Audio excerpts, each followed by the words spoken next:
was on recording. Area 51 is both the government's best-kept secret and also the most well-known Air Force testing facility, found in Nevada on 1,350 square kilometers. And there's a lot of rumors circulating about what's actually going on there, but nobody really knows that we know of. So, although it seems impossible to believe in aliens or extraterrestrial beings, it also seems highly unlikely that such vast measures would be taken to conceal a strictly Air Force flight testing facility. I mean, who cares? It's just planes.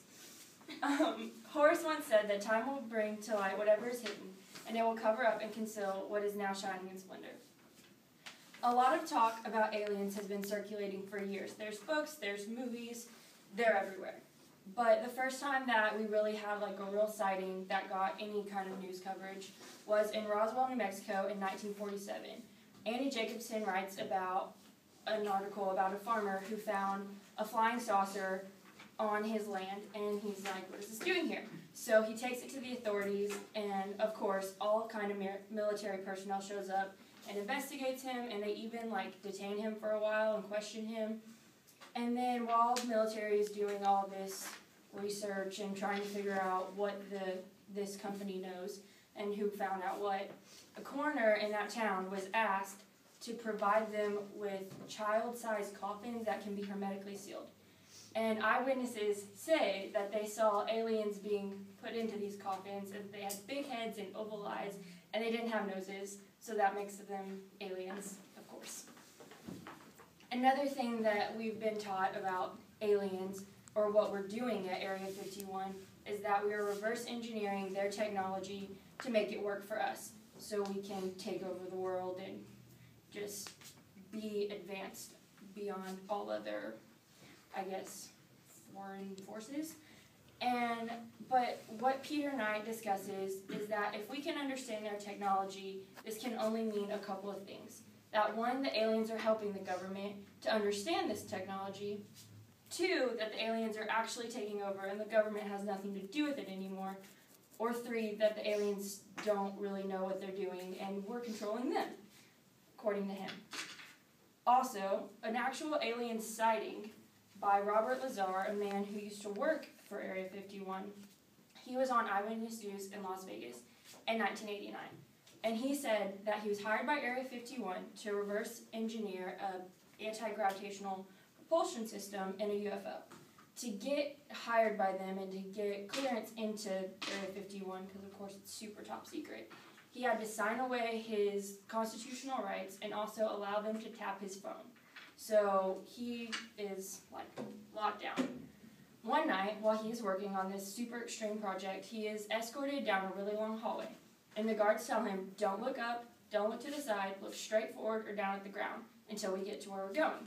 And he's like, well, obviously there's something here, and of course he got curious.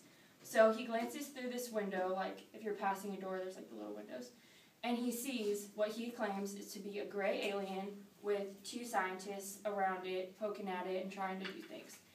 And when the guards realized what he saw, they like pushed him forward and made him go down the hall, and they're like, you didn't see anything, you're crazy. So of course he's freaking out, he just saw an alien, and he goes to the news and he tells his story. And after he tells his story, all of a sudden MIT claims that he never attended college there.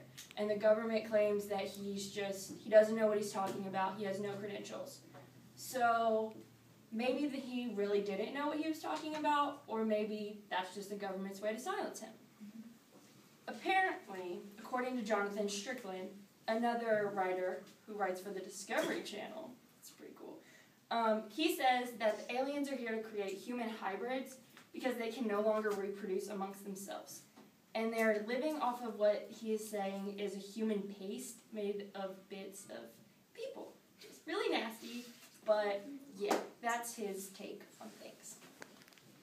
The government has yet to even acknowledge the existence of Area 51.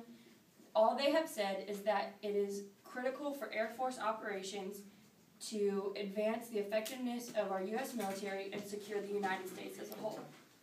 But all of this to say that trespassing, if anybody trespasses on this area, they can be legally shot and killed, no questions asked. although many claim that it's doubtful they'd actually ever kill anybody just for getting on it. But the government is doing some shady things around Area 51. In 1995, Clinton passed an executive order where a bunch of the workers from Area 51 and from towns around Area 51 were complaining about radiation, poisoning, and they were getting sick. But the lawsuit was dismissed by the judge because in order to investigate further, it would be a breach of national security. This gave the government an out. They are no longer accountable for anything that they do at Area 51 or otherwise, as long as it's a breach of national security. Nobody can figure it out. Without any accountability, world domination seems a lot more believable. Although there are some people who truly believe that this is strictly an Air Force testing facility that is used to advance faster and further than any of the other foreign powers. I mean, we got the U-2 spy plane. There was weapon testing under Truman in 1951.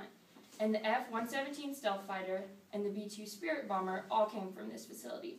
But why is this explanation not enough for us? In conclusion, after all I've read about aliens and whether or not they actually exist, all I can say is that we don't trust our government. And it's either because, one, they're shady and they don't tell us things that seem like, why can't you tell us about the planes you're building? Or two, they're planning this conspiracy inside of us and giving us these ideas to distract us from something bigger. We may never know, but one day we'll either figure out when it becomes declassified or we'll be hanging out with our alien hybrid children. That's it.